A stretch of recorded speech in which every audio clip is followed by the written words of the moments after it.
So artists, we're going to be working on drawing self-portraits. And the way we get started with a portrait is we draw a nice big oval. It doesn't have to be perfect because most of this oval is going to get erased. After we draw the oval, you draw very, very lightly a line that goes in the center of that oval.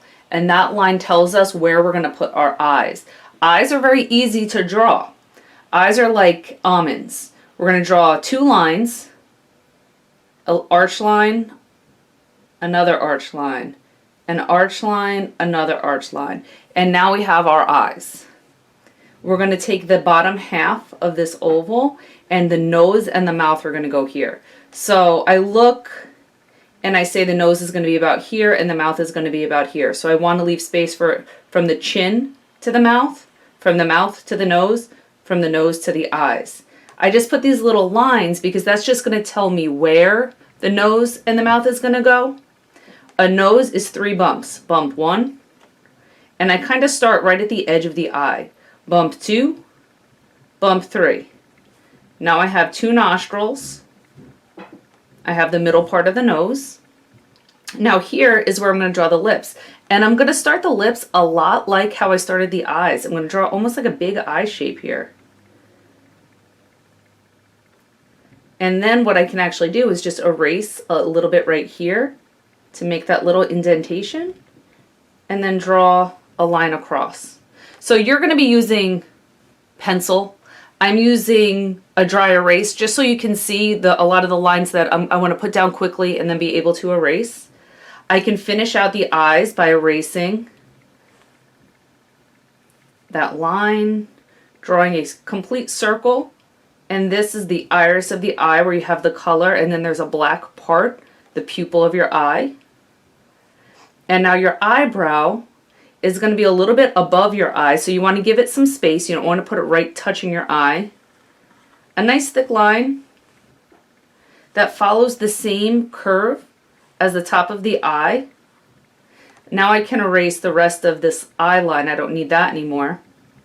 But I'm going to use the eyebrow and the nose to figure out where the ears should be. So I'm going to start at the edge of the eyebrow and move my pencil over to the edge of the face. And that's where my ear is going to start, and my ear is going to stop right where the tip of the nose would be. So I draw this kind of half peanut shape in this area. I can put a little detail in it.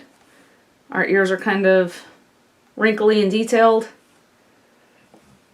So that's the basic face. Now I need a few more things. I need a neck and I need hair. So we're getting close to done, but we're not there yet. The hairline is going to be about the middle part here. So this whole space here is going to be forehead and then the hair. So I'm going to just draw kind of that line that curves, and that's where the hairline is going to be. The head actually goes a little bit wider up here. So if I want to get really advanced with this and make this a really sophisticated portrait, I'm actually going to widen the head just a little bit right here. And then I can erase all this. And now this is where I'm going to put in the hair. So if I am drawing a female, so for girls out there, since it's a self-portrait, you're going to be putting in how your hair looks, however you have it today. So if it's up, if it's down, that's going to affect how we draw it. So my hair is down, so I'm going to draw like my hair is down. I'm going to actually put the neck in so I know where I want to end the hair. So the neck is kind of wide. I a lot of times see lollipop necks, which means we draw them super, super skinny. If you feel your neck and compare it to how wide your face is, it's pretty close. The neck's a little bit thinner, but not that much. And it's not that long. So it goes just a couple inches, and then the shoulders are nice and broad. The shoulders are typically the widest part of our body. So now I have the neck, I have the shoulders. Now I can decide, is my hair going in front of my shoulders? And if it is, then I can just erase this. I can have the hair going behind the shoulders on this side. And hair is just lines. The more lines you add, the more it's going to look like actual hair. So a lot of times we have a part in our hair, and that's where the hair starts going in different directions. So on this side, the hair might be going down this direction. And then starting here, it might go on this direction. You're using your mirror to help you find out what direction your hair is going. I also want to finish it off with what I'm wearing. So I'm going to look in the mirror and I'm going to see what does the collar of my shirt look like. I can add a little bit of detail. And then when I'm here, I'm pretty much done with my portrait. I can add additional details, I can add color, and that's all optional. But this is the basics of drawing a self-portrait. What I'm going to do is I'm going to erase some of this, and now I'm going to draw different types of hair, because some of you might not have hair like this. Well, I know some of you definitely don't have hair like this. So we're going to do maybe some shorter hair and some curly hair so we can learn and practice drawing our hair. We'll do some updos, because however your hair is changes how you have to draw it. So I'm just going to erase all this. And what are we going to do? Let's see. Let's do some short hair. So I'm putting the head back in because I erased part of my head. Okay. So the same thing, short hair, depends how the hair looks. If it's straight hair, it's straight lines. Lots of straight lines. You fill in this whole area with straight lines. You can layer with a pencil. Since I'm using a dry erase, when I try to layer the hair, it just erases it. But just remember, the more lines you do, the more it actually will start to look like hair. So short straight lines are good for short straight hair. Long straight lines are good for long straight hair.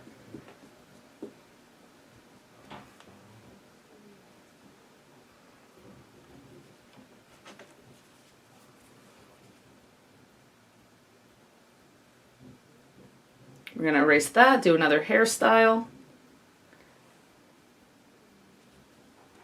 So curly hair, let's do some short and long curly hair. So curly hair is wavy lines, and depending upon how your curls look, the lines might be very wavy or just a little bit. So you start kind of the same way. I'm just drawing wavy lines. The more lines I put, the more it's going to look like hair.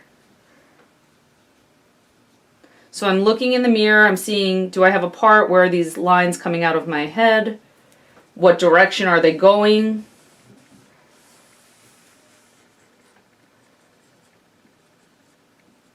And the more lines I put, the more it's actually going to look like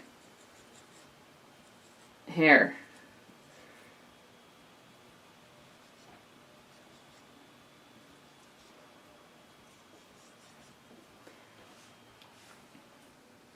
So shorter curly hair.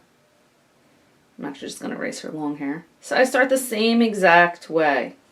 So it's just wavy lines, but instead of going all the way down to the shoulders, I stop where the hair stops.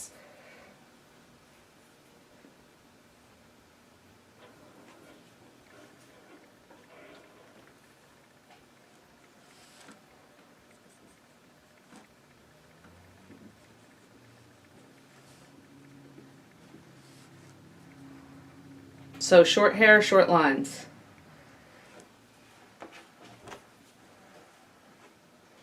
Okay, the last hairstyle I'm going to do is going to be an updo. So sometimes we wear our hair in ponytails or buns, and then it definitely changes how we would draw our hair.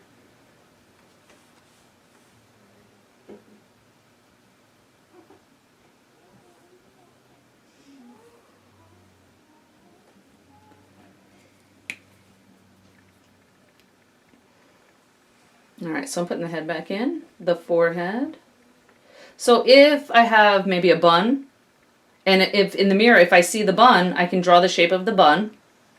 And now all the hair is getting pulled towards that bun. So what happens with the hair is it's going in the direction of the bun. So I'm drawing the hair. And you can see this on your own head. You can see this with the highlights and the lowlights. You're going to see the hair is going in that direction. And again, I'm going to say it. The more lines you add here, the more it's going to look like hair.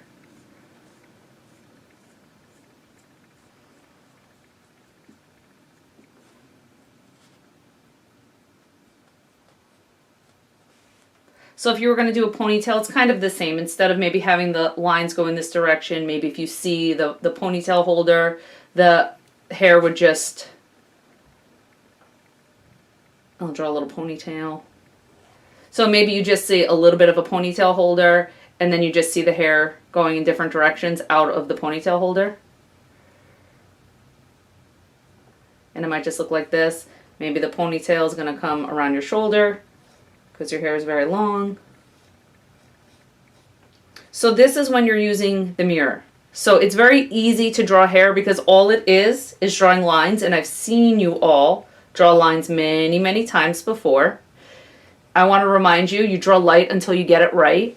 And when it comes to drawing portraits, a lot of times we draw lines that we don't need, that we have to erase, and that's part of the process. So we don't get frustrated, we don't get upset. If we draw a line that's incorrect, it helps us know where the correct line is. We say, oh, that line, it should have been higher, it should have been lower. So we actually learn something from that. It gives us immediate feedback. So you remember when I started, I drew the eye line, I drew a line for the nose, I drew a line for the lips, and those aren't part of my finished product.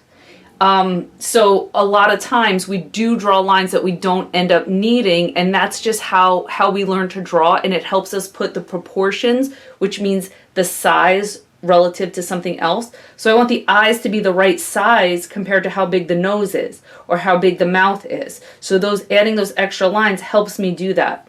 So now if I'm at this point and I feel really fancy, I can add additional details. Maybe I want beautiful eyelashes. Maybe I want to add some earrings. Maybe I want to add the logo on my favorite shirt. So you're at